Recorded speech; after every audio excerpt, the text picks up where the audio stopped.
There are moments in sports that stop time, not metaphorically, literally. The kind of moment where referees pause a game, where seasoned broadcasters forget their training and let silence do the talking, where 24 million people watching from living rooms and bars and dormitory common rooms all feel the same thing simultaneously, even if they have never watched a single minute of women's basketball before that night. February 15th, 2024 was one of those moments. A 22-year-old from Des Moines, Iowa, pulled up from deep beyond the arc at Carver Hawkeye Arena, released the ball with the casual confidence of someone who had made that exact shot 10,000 times in an empty gym before ever attempting it under lights, and knocked it down. 2,923 career points, one more than Pete Maravich, one more than the number that had stood untouched for over 50 years. One more than the total that Michael Jordan never approached, that LeBron James never threatened, that Larry Bird and Magic Johnson and every celebrated scorer in the history of college basketball looked up at and quietly decided was unreachable. Caitlyn Clark did not quietly decide anything of the sort. This is the story of the record that defined a generation, the woman who broke it, and why what happened next changed women's sports forever. To truly appreciate what Caitlyn Clark walked into, you have to appreciate what she was walking toward. Pete Maravich was not simply a good college basketball player. He was a phenomenon so far ahead of his time that the sport spent the next half-century trying to process what it had witnessed. Playing for Louisiana State University between 1967 and 1970, Maravich averaged more than 44 points per game across 3 college seasons, finishing his career with 2,922 total points. A number so large, accumulated under circumstances so restrictive, that it entered the conversation of sporting records that feel less like benchmarks and more like permanent features of the landscape. Consider what Maravich did not have working in his favor. He played before the three-point line existed. The shot that defines modern offensive production, the shot that stretches defenses and inflates scoring totals, did not exist in college basketball until 1987, 17 years after Maravich left campus. He played without a shot clock, meaning teams could drain minutes from the game by holding the ball, reducing the total number of possessions available to score in any given contest. And he played only 3 seasons of varsity basketball because the rules of his era made freshmen ineligible for the varsity roster. 3 seasons, no three-point line, no shot clock, over 44 points per game, 2,922 career points. When the three-point line finally arrived in 1987, conventional wisdom suggested that the record's days were numbered. Here was the precise tool needed to close the gap. A single made three-point shot counted as 1.5 times a made two-pointer. Prolific shooters in the modern era would surely accumulate points fast enough to eventually threaten Maravich's total. 37 years passed. The shot clock was shortened multiple times, accelerating the pace of games and producing more scoring opportunities per contest. Sports science evolved dramatically. Nutrition, skill development, film study, and athletic training reached levels that Maravich's generation never had access to. The modern college basketball player is measurably faster, stronger, and more technically refined than any player from the late 1960s. None of it was enough. Oscar Robertson never came close. Jerry West never came close. Magic Johnson chose to turn professional after his sophomore season, but his pace of scoring suggested he would not have threatened the record in 4 seasons regardless. Larry Bird, Michael Jordan, Shaquille O'Neal, Carmelo Anthony, not a single player in any era came within several hundred points of what Pete Maravich had done. The record had not simply survived the modern era. It had made the modern era look inadequate. By the time Caitlyn Clark arrived at the University of Iowa in 2020, Maravich's record had been standing longer than most of her coaches had been alive. It was not a target anyone seriously discussed anymore. It had graduated from benchmark to monument, from goal to mythology. Then came a girl from Iowa who never got the message that it was supposed to be impossible. Caitlyn Clark was born on January 22, 2002, in Des Moines, Iowa, and grew up in Ames, a college town where basketball was not a hobby but a shared language. Her father had played college basketball. Her brothers played. The game surrounded her from birth, not as an obligation, but as an environment, the way some children grow up surrounded by music or art or literature, and absorb it so completely that it becomes part of how they think. What separated Clark from countless other children born into basketball families was not the exposure. It was the obsession. By middle school, Clark was playing against boys. Not because no girls' teams existed, but because the competition available to a player of her age in her region simply did not push her hard enough to grow. She needed resistance, and she sought it out. She found it in older players, in boys her age who were faster and stronger, in environments where her skills had to either develop or fail, and where failing meant falling behind and therefore was not an acceptable option. The shooting range she would eventually display at Iowa was not a natural gift that arrived without effort. It was constructed deliberately, repetition by repetition, in gyms that were frequently empty except for her. People who watched Clark practice during her high school years described something that was difficult to explain without witnessing it directly. She would attempt shots from 35 feet with the same relaxed, unhurried confidence that most players reserve for layups. No hesitation in the preparation, no doubt in the release, no surprise when the ball passed through the net. The absence of surprise was the revealing detail. Most players who attempt shots from that distance are taking a gamble they know is a gamble. Clark was executing a skill she had genuinely mastered. The gym hours were not visible in the highlights that began circulating online during her high school career, but they were embedded in every shot she took, in the muscle memory that allowed her to attempt the impossible in game situations with the body language of someone attempting the routine. When recruiting programs identified her as a 5-star prospect, she was already drawing attention not just for her scoring, but for her passing, her court vision, and her ability to make decisions at speed that most players cannot process at rest. She chose Iowa, not the most glamorous program available to someone of her ranking, not the program with the longest championship history or the most recognizable national brand. Iowa close to home, close to the state that had watched her grow, close to the community that had shaped her. What Iowa got in return was something programs spend decades hoping to attract and rarely find. Clark's freshman season in 2020 to 2021 was, by conventional standards, remarkable. Over 26 points per game. Big Ten Freshman of the Year. The kind of debut that signals a player with genuine potential for an excellent college career. What it actually signaled was something considerably more significant. By her sophomore season, the transformation from excellent player to cultural event was already visible. Carver Hawkeye Arena, which had sometimes struggled to fill its capacity for women's games, began selling out. People were making plans to attend Iowa games who had no prior relationship with Iowa basketball, no alumni connection, no geographic reason to care about a women's Big Ten game on a Tuesday night in January. They were coming specifically because Caitlyn Clark was going to be there, because they had seen a highlight or read a story or watched a clip of a half-court shot that their brain refused to accept as a real thing that had actually happened.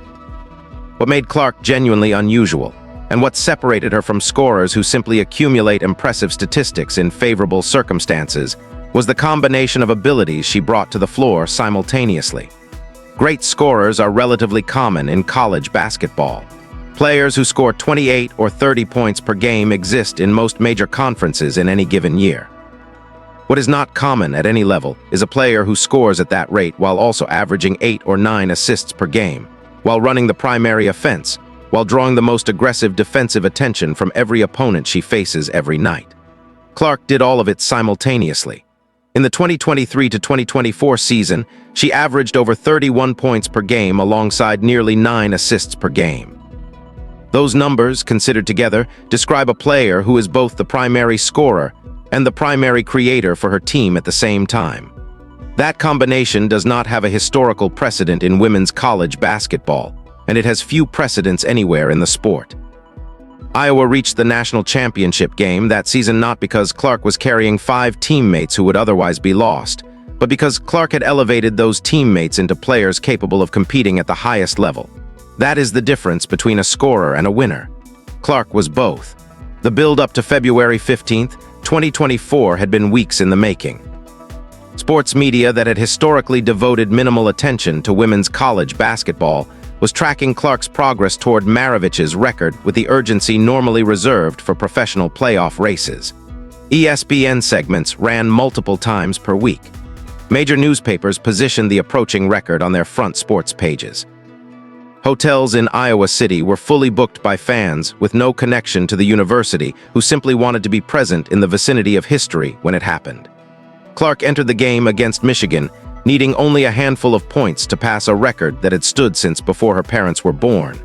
The atmosphere inside Carver Hawkeye Arena was not the atmosphere of a basketball game. It was the atmosphere of a community that understood collectively that the thing they were about to witness would be permanent, that the evening would be something their grandchildren would ask them about. Every possession Clark touched the ball was greeted with a rise in noise that a building makes when it is holding its breath and exhaling simultaneously. Then, in the second quarter, she received the ball with space in front of her. She pulled up from deep. The kind of deep that draws gasps from crowds who know basketball, the kind of range that opponents had spent 4 years scouting and had still failed to adequately defend. The release was clean. The arc was right. The net moved. 2,923 points. The game stopped. The officials paused play, and Carver Hawkeye Arena became something closer to a sacred space than a sports venue. The noise did not sound like a crowd celebrating a made basket. It sounded like thousands of people simultaneously understanding that they were inside a moment that would not come again. Clark's teammates surrounded her. Her coaches embraced her. Players from the opposing Michigan roster, competitors in the middle of a game they were trying to win, walked over to offer their congratulations. Because some moments transcend competition, and everyone on that floor recognized they were inside one. The television call of the record-breaking moment became its own story in the days that followed. Professional broadcasters, people trained to remain composed and articulate in any circumstance, faltered. There was a pause. The kind of pause that broadcasting professionals spend careers learning to avoid. The pause of someone experiencing something emotionally rather than narrating it professionally. That pause, replayed millions of times across social media in the hours that followed, communicated more honestly than any prepared analysis what the moment actually contained. These were people who had watched basketball at the highest level for their entire adult careers, and they had never seen anything quite like what they were watching. When Caitlyn Clark's college career was finally complete, she had accumulated 3,951 total career points. Not 2,923, not just one more than Maravich. She finished nearly 1,000 points beyond the record that had been considered permanent for half a century. That figure deserves to sit still for a moment and be appreciated for what it means. The record that had survived Michael Jordan did not merely get broken. It got broken by nearly 1,000 points. The ceiling that the entire history of college basketball had never penetrated was not just cleared. It was cleared with enough margin that the new record it sets may itself stand for generations. The reaction from the broader sports world was immediate, widespread, and notably free of the qualifications that women's sports achievements have historically attracted. This was not the respectful acknowledgement of an accomplishment within a separate category. This was the sports world recognizing without reservation that something historically significant had occurred. LeBron James offered his public acknowledgement. The player who had served for 20 years as the symbolic standard of individual basketball greatness in America recognized a 22-year-old from Iowa who had just done something no one in any era of college basketball had done.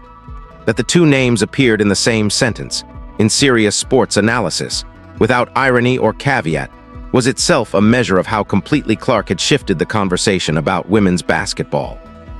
The record was the headline. What happened around it was the story. Television ratings for Iowa women's basketball during the 2023 to 2024 season reached levels that women's college basketball had never seen. Regular season conference games were drawing audiences that the sport had never attracted, not just for marquee matchups, but for weekday games in the middle of January.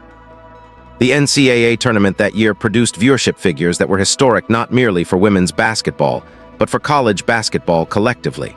The national championship game between Iowa and South Carolina drew 24 million viewers. 24 million people watching a women's college basketball game. More people than had watched a college basketball game, men's or women's, in over 30 years.